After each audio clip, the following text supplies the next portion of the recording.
Hey guys, we're going to be doing the entirety of the Mage Sphere quest.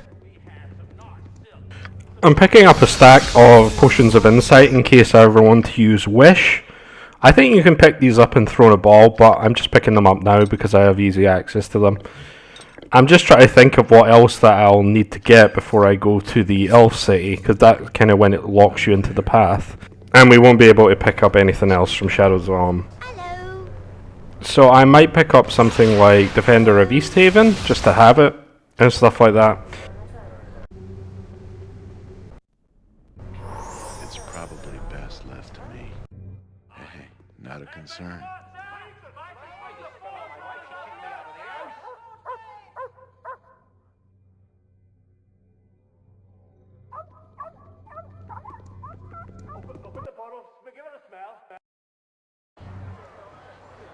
I hope this is worth it.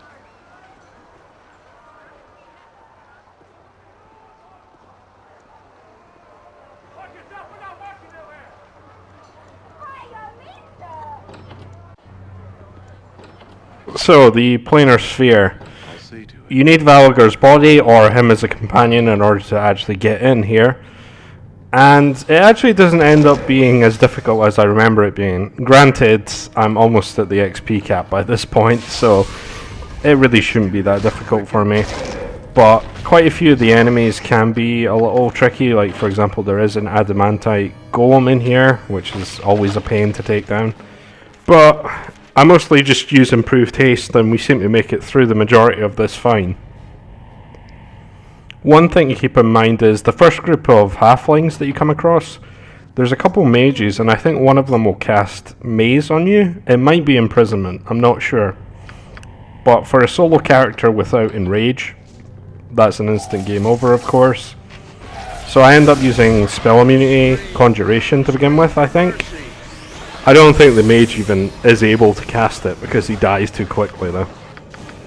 So that is something to keep in mind. Anything that is potentially going to maze or imprison you. So if you come across a mage fight that you're not sure about, usually spell immunity abjuration for imprisonment and spell immunity conjuration for the maze spell is a pretty good thing to have up just in case. So unfortunately we aren't a berserker mage duel. So enrage is one of the best bonuses that they get, and they can basically just activate it for any difficult fight and they won't be able to get CC'd at all. Now it does have a relatively short duration, so we do need to rely on spell immunity, which is unfortunate, but it's really not too much of a concern because it's pretty rare that enemies will cast that at you. Eldorar was cast imprisonment as we've seen before of course. I am pretty unfamiliar with the Throne of Ball content though, because I've only really went through it in its entirety once, and that was with my last solo, which was a fighter mage thief multi-class. It is quite similar to this, except with being able to be a thief, but this character is a lot stronger because the fighter mage thief multi-class will get thief skills, including the really overpowered traps that thieves get.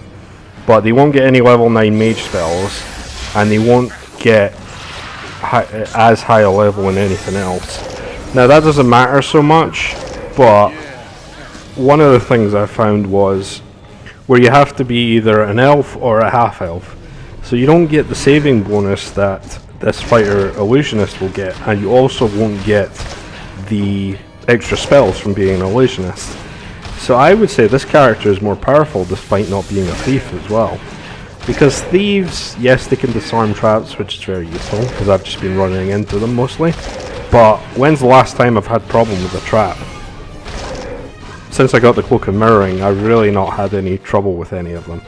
And they can pickpocket, which can be useful, because you can get a Ring of Regeneration very early from Revolve, which is kind of useful, but not, you know, amazing. They can pickpocket to get a bunch of money, but it's mostly not required. I did just fine.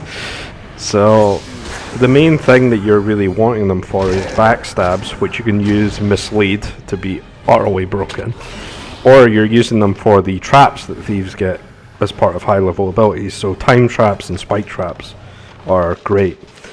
And also thieves get use any item, which is of course probably the best high level ability. I think most people would agree with that. So an overview of that is that Fighter Mage Thief is of course a great solo character as well, but I find this character to be more powerful.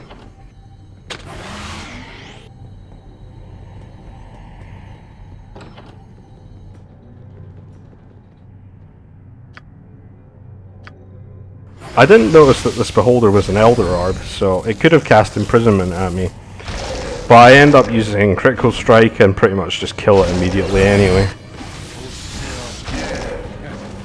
And you'll see I was doing 36 damage there from a crit. So the one thing about Critical Strike is it should automatically guarantee a hit as long as you don't roll a 1. As far as I know, that should be how it works. So it's a 95% chance to hit on any enemy that you activate it for.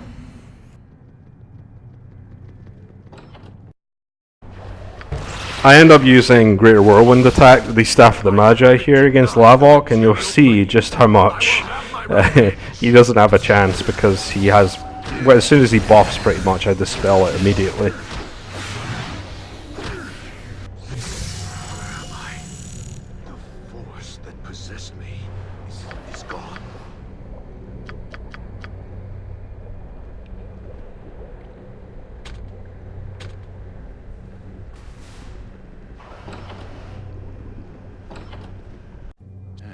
I'll see to it.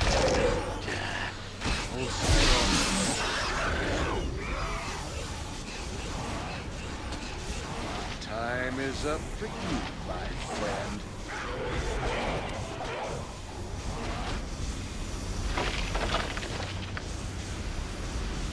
It's done.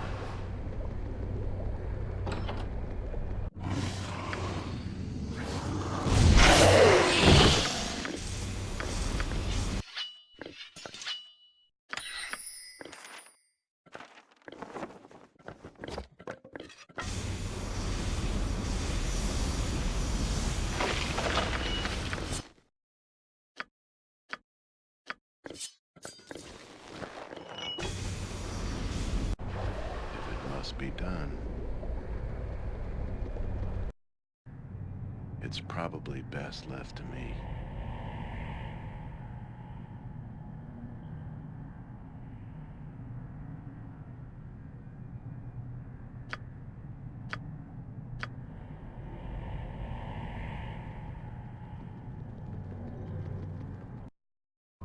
Hey, not a concern.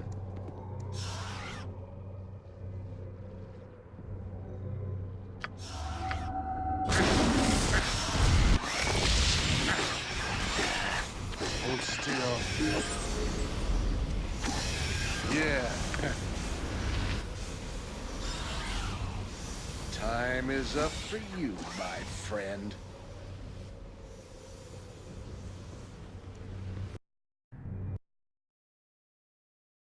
We managed to hit the last mage level, so we do get an extra level 6 and level 9 spell. So I do put a point into Greater Whirlwind Attack to have 3 of them, and then I put another point into Hardiness. Now, I wasn't very sure about that, but it does last a decent amount of time. It should be 12 rounds for us when we max out our level. And that's quite a long time, and it is a significant damage reduction. So it's mostly if I run out of stone skins or I'm going into a difficult fight where I might die instantly if I don't have some form of damage mitigation. And I can also combine that with the Defender of Easthaven for 60% damage reduction to physical damage types, which is nice. But I figured I may as well pick up a couple uses of that if I'm going to use high level abilities in general, because I'm not really using all of my uses of Greater Whirlwind Attack and Critical Strike right now, although perhaps I am not using them as effectively as I could really.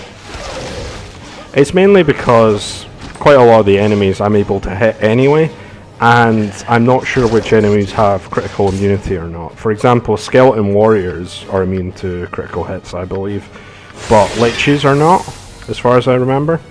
So it kind of depends. Like some undead will, you can critical hit them, and others you can't.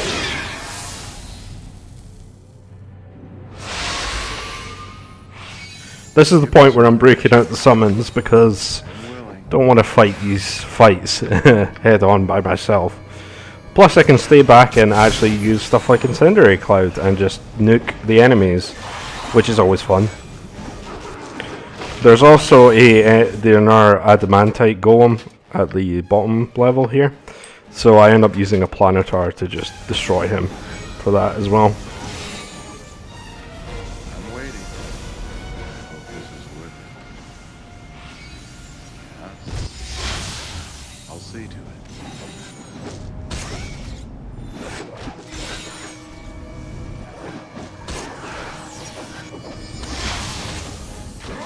Yeah.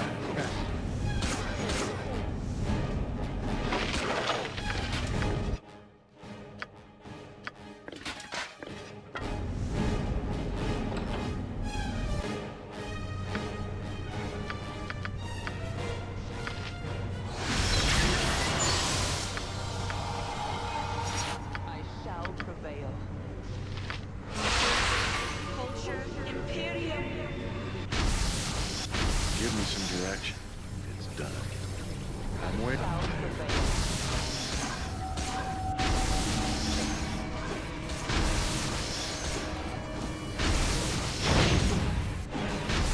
I did notice that it looks like the Planar can instant kill even Adamantite Golems. Give me some direction. I think it's the same 10% chance that you get off the Silver Sword, because I believe that's the weapon they're actually using. But that's extremely good. Of course, going through entire areas with the Planar might not be the most enjoyable to watch. But when I go to the Windspear Hills, I'm going to do a similar thing just to clear out the initial areas, because it takes forever.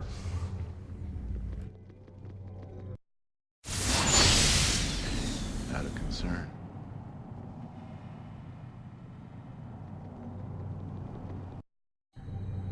I hope this is worth it.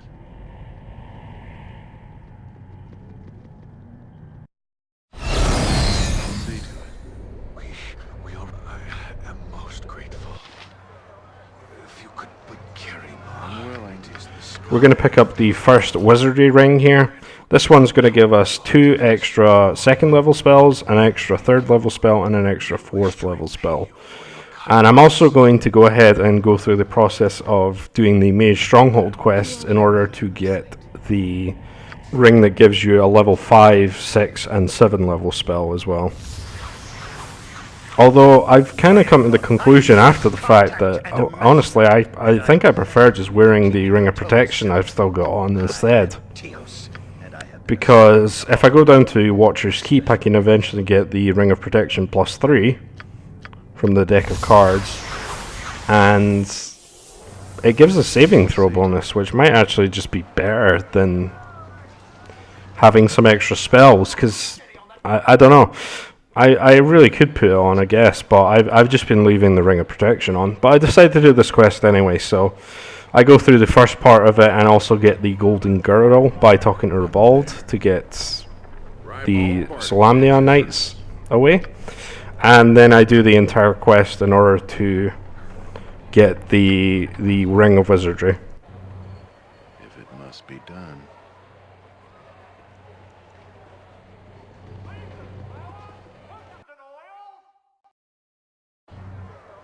It's probably best left to me.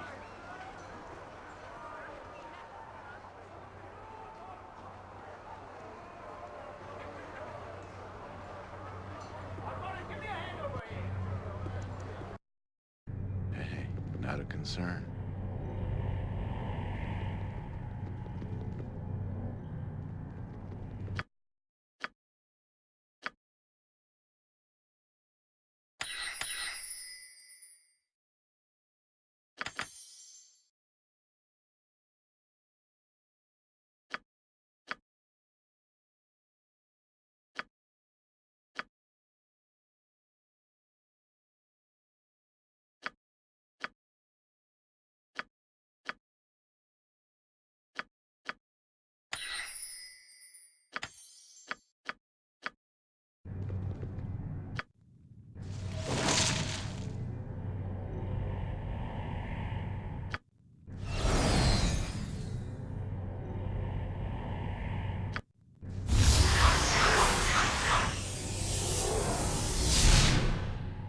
Speak then.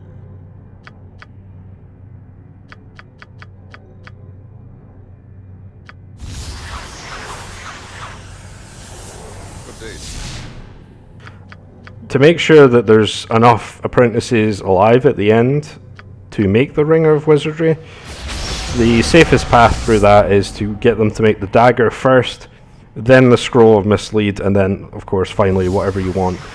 The Ring of Wizardry, the Staff of Power, or the Robes of the Apprenti.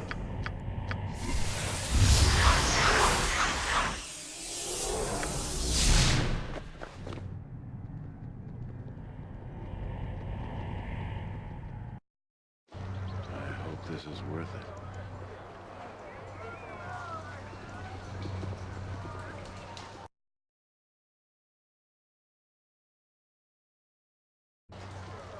Yeah, I'll see to it.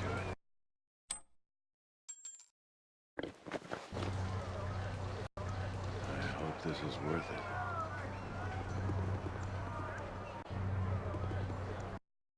Yeah, I'll see to it.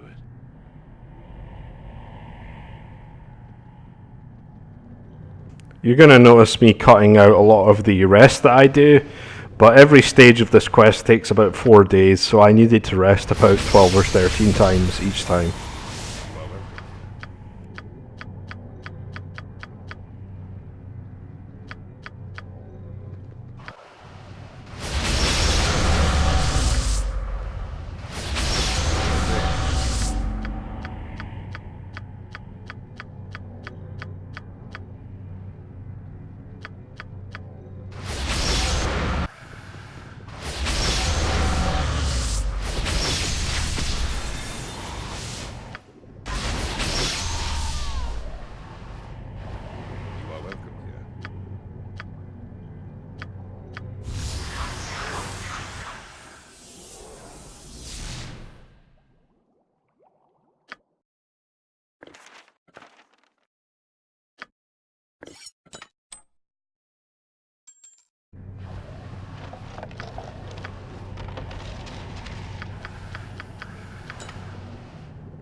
Speak then.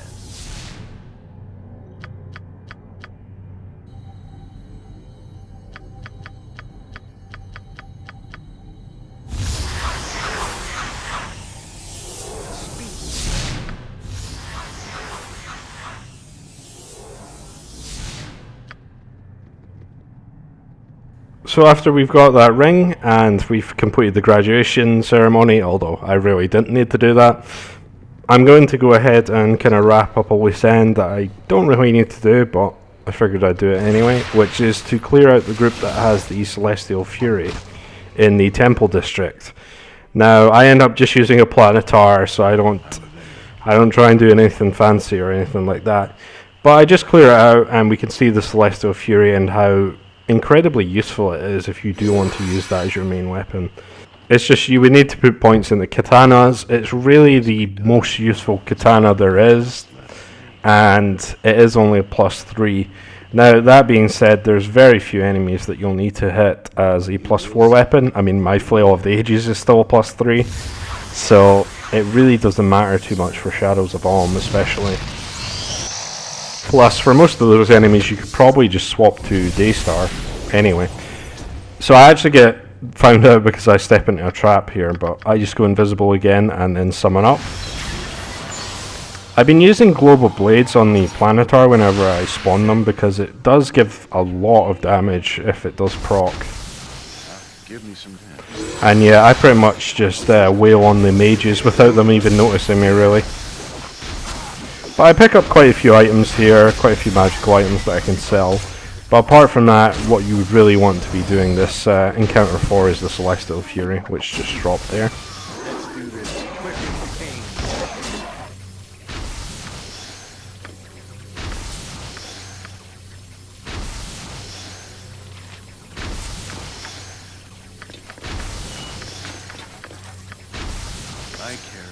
much as it is. Your item's on the ground.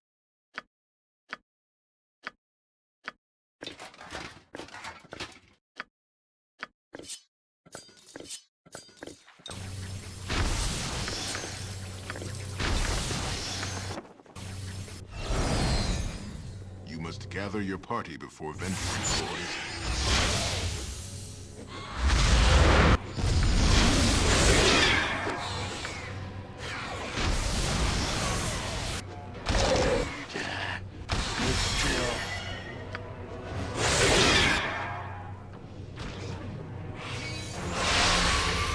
I'm waiting. I hope this is worth it.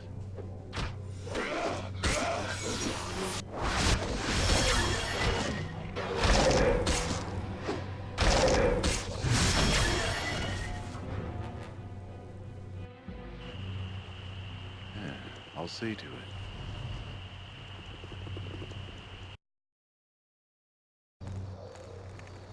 It's done. I'm there. Ribald Bardaman at your service. The last thing we're going to do is we're going to sell a bunch of the stuff that we picked up there. And we're pretty much going to move on to doing the Windspear Hills after this. The Cult of the Unseeing Eye after I get Cromfair. And then we pretty much just continue with the story. We've got to go to the Graveyard District, and then after that we can pretty much complete Shadows of Alm.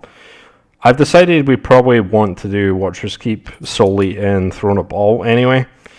So I'm probably going to just leave it until we progress with the story there anyway.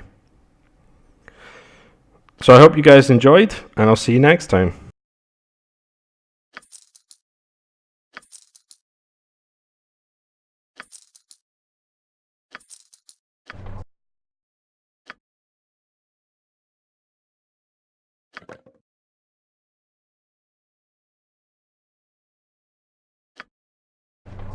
The Adventure Mart's the finest shopping in all of Faerun. Widest selection, lowest prices, and nary a fancy illustration. Just the goods, bare and plain. If it must be done. It's probably best left to me.